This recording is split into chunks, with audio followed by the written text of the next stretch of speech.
તો કેપેસિટરને લાગુ પાડેલ એસી સ્ત્રોતની અંદર આપણે અત્યાર સુધી અહીંયા સુધીમાં એક તો પ્રવાહનું સમીકરણ, જો આવું વોલ્ટેજ તમે એસી સ્ત્રોતમાં આપશો ત્યારે પ્રવાહ તમને કંઈક આ પ્રમાણે મળશે.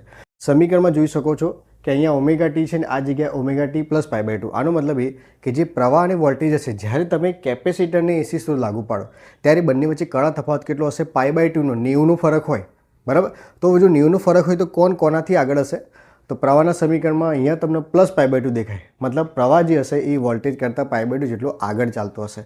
અને પછી આપણે બીજો વિડીયો જે મૂક્યો છે એમાં વોલ્ટેજ અને પ્રવાહનો આલેખ, તો આ પ્રમાણે એનો આલેખ રહેશે, જોઈ શકો છો. અને આજે આપણે એનો ફેઝર ડાયાગ્રામ કેવી રીતે હશે એ જોવાનું છે.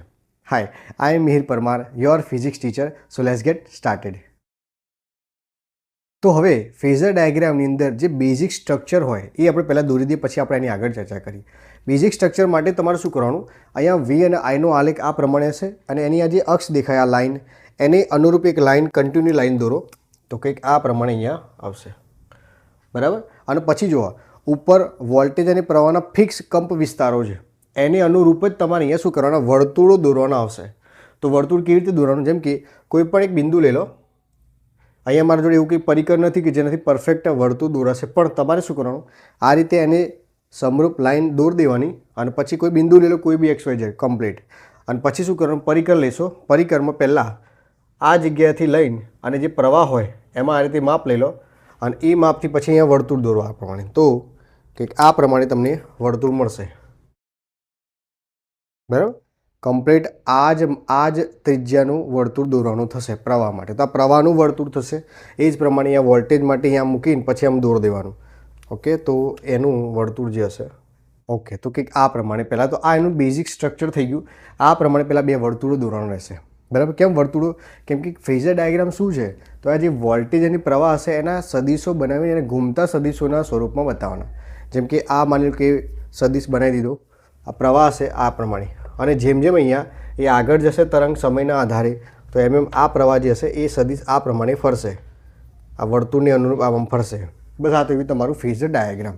ચલો હવે આપણે શું કરીએ કે કોઈ પણ સમયે જેમ કે વોલ્ટેજનો આપણે સદિશ બનાવીએ તો સદિશ હંમેશા તમારે અહીંયાથી સ્ટાર્ટ કરીને એના વર્તુળના કોઈ બિંદુ પાસે લઈ લો. હવે આપણે એવું ધારીએ કે માની લો કે કોઈ થીટા ખૂણા માટે અહીંયા સદિશ લઈએ. હવે થીટા ખૂણો લખો કે ઓમેગા ટી લખો, બંને સરખા જ થાય. અહીંયા લખી દઉં છું. આ તમને ખ્યાલ આવવો જોઈએ કે થીટા લઈ લઈએ કે ઓમેગા ટી સરખું જ થાય. એટલે અહીંયા માની લો કે આજે તમારી રેફરન્સ લાઇન હશે એક્સ, બરાબર. આ રેફરન્સ લાઇન તમારી એક્સ હશે અને આ થશે તમારી વાય. તો એક્સને અનુરૂપ અહીંયા થશે આ ઓમેગા ટી ખૂણો બનાવે છે આપણો સદિશ વોલ્ટેજનો. તો હવે સૌપ્રથમ આ વોલ્ટેજનો સદિશ લઈ લીધો. હવે જે પ્રવાહનો સદિશ હોય ક્યાં બનાવવાનો? તો અહીંયા સમીકરણમાં તમને ખ્યાલ છે કે જે પ્રવાહ હોય એ વોલ્ટેજ કરતાં હંમેશા આગળ હોય. તો આગળ હોયનો મતલબ જેમ કે અત્યારે આ વોલ્ટેજ છે ને આ પ્રવાહ હશે, આગળનો મતલબ હંમેશા તમારે ઘડિયાળની વિરુદ્ધ દિશામાં સદિશો બનાવવાના હંમેશા. તો આ જે હોય આગળનો મતલબ આ પ્રમાણે આગળ થવો જોઈએ, બરાબર. અને કેટલો આગળ હશે? તો વોલ્ટેજ અને પ્રવાહમાં કણાનો કેટલો તફાવત છે? π/2 એટલે 90નો. એટલે જે પ્રવાહ હશે એ વોલ્ટેજ કરતાં π/2 આમ આગળ હશે આ પ્રમાણે. તો અહીંયા જે પ્રવાહનો જે સદિશ હશે એ કંઈક આ પ્રમાણે હશે. અહીંયા આ રીતે બ્લો, ક્લિયર. તો આ પ્રમાણે અહીંયા ફેઝર ડાયાગ્રામ કોના માટે બનશે? તો કેપેસિટર માટે રહેશે.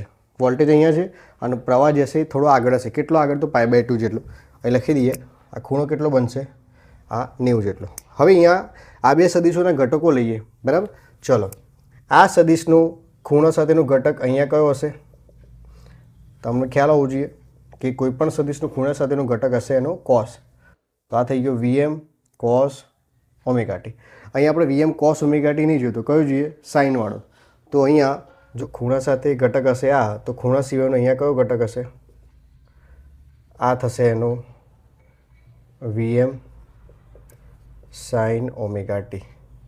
તો આ તમારો જે વોલ્ટેજ સદિશ દેખાતો હશે એનો સાઇન ઘટક કંઈક આ જગ્યા હશે. અહીં થોડું ડાર્ક કરી દઈએ આને આ પ્રમાણે. ચલો હવે એ પ્રમાણે પ્રવાહના બી આપણે ઘટકો બનાવવાના છે. તો કેવી રીતે કરશું? જુઓ, આ રેફરન્સ લાઇનથી આ સદિશનો ખૂણો ઓમેગા ટી અને આ સદિશથી પ્રવાહના સદિશ સુધી ખૂણો કેટલો છે? 90, બરાબર. અહીંયા લખેલો જ છે આપણે. કેટલો હશે? આ હશે 90. તો હું તમને પ્રશ્ન પૂછું કે આ બાકીનો ખૂણો અહીંયા કેટલો બનતો હશે? આ ખૂણો તો યાદ હોવું જોઈએ કે જે ટોટલ આ જે લાઈન હોય આવી તો અહીંયા જે ખૂણો બને આ હંમેશા કેટલો હોય 180નો હોય. તો 180માંથી જ્યારે તમે ઓમેગા ટી માઇનસ કરશો અને 90 માઇનસ કરશો તો તમને આ બાકીનો ખૂણો મળી જશે. તો કેટલો થાય? તો 180માંથી 90 માઇનસ કરો તો 90 વધશે અને અહીંયા ઓમેગા ટી માઇનસ કરો તો આ જે ખૂણો હશે એ કંઈક આ પ્રમાણે રહેવાનો છે.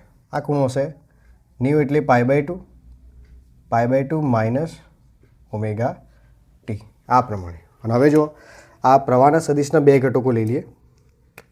અહીંયા એક ઘટક આ જગ્યા પડશે. આ ઘટક કયો હશે? ખૂણાનો કોસ ઘટક. તો પ્રવાહનો અહીંયા Im cos π/2 minus omega t આ પ્રમાણે થશે. અને હવે આપણે શું કરીએ? cos π/2 થાય તો યાદ રાખવાનું દરેક π/2 પછી સાઇનનું કોસ થાય, કોસનું સાઇન થાય. તો આ જગ્યાએ cos π/2 જે હશે એ થઈ જશે સાઇન અને બાકીનો ખૂણો અહીં આવશે ઓમેગા ટી. અને π/2 માઇનસનો મતલબ પ્રથમ ચરણમાં બધા પોઝિટિવ જ હોય. તો તમને આ જગ્યાએ પ્રવાહનો આ પ્રમાણે તમને સાઇન ઘટક મળી ગયો. જોઈ શકો છો. આને તમને બોલ્ડ કરી દો. આનો બીજો ઘટક પણ હશે. આમ જોવા જઈએ તો આ ખૂણા સાથેનો કોસ ઘટક હતો આ, પણ π/2 ચેન્જ કર્યો એટલે સાઇન થઈ ગયું. તો એક ઘટક ખૂણાવાળો કોસ હોય એટલે આ લખો કે પછી આ લખો, બંને સેમ. અને બીજો આનો સિવાયનો આ જગ્યાએ ઘટક પડતો હશે કયો? સાઇનવાળો. પણ આપણે અહીંયા શું કરવાનું છે કે બંનેના સાઇન ઘટકો જેમ કે પ્રવાહનો સાઇન ઘટક આવી રહ્યો અને વોલ્ટેજનો સાઇન ઘટક આ બંનેમાં તમે જોઈ શકો કંઈક આ પ્રમાણે રચના છે. આ પ્રમાણે બરાબર આ પ્રમાણે રહેશે. તો આ તમને શું બતાવે છે કે બંને વચ્ચે કડા તફાવત કેટલો? 90નો. તો આ પ્રમાણે તમારે જે કેપેસિટર હોય તો ફેઝર ડાયાગ્રામ કંઈક આ પ્રમાણે દોરવાનું રહેશે. બોલો ક્લિયર છે? તો અહીંયા પહેલાં સ્ક્રીનશોટ લઈ લો. તો બસ અહીંયા જ્યારે કેપેસિટરમાં એસી સ્ત્રોત લાગુ પાડેલો હોય ત્યારે એનું પ્રવાહનું સમીકરણ, તેના વી અને આઈનો આલેખ અને એનો ફેઝર ડાયાગ્રામ કંઈક આ પ્રમાણે તમારે દોરવાનું રહેશે. અહીંયા આ જે ફેઝર ડાયાગ્રામ હશે ને જે વોલ્ટેજનો આલેખ હશે, વોલ્ટેજ અને પ્રવાહનો આલેખ, આમાં તમારે કોઈ કેલ્ક્યુલેશન કરવાનું નથી. બસ અહીંયા રચના આ પ્રમાણે દોરવાની. કેવી રીતે રચના આવશે તમને એક એક અહીંયા પોઈન્ટ સમજાયેલા છે. તો આઈ થિંક કે તમને અહીંયા ટોપિક જે હશે ક્લિયર થઈ ગયો હશે. અને આ જ પ્રમાણેના વિડીયો આપણે ડિટેલ વિડીયો જેમ કે અહીંયા કેપેસિટરની એસી સ્ત્રોત લાગુ પાડ્યો એ પ્રમાણે જ્યારે અવરોધની એસી સ્ત્રોત લાગુ પાડ્યો ત્યારે બી પ્રવાહનું સમીકરણ, વોલ્ટેજ વી અને આઈનો આલેખ, પછી ફેઝર ડાયાગ્રામ અને તત્કાલીન પાવર, આવા 4 મુદ્દાઓ આપણે અવરોધ માટે લાગુ પડે એ બી શોધી નાખ્યું છે. પછી ઇન્ડક્ટર માટે બી શોધી નાખેલું છે.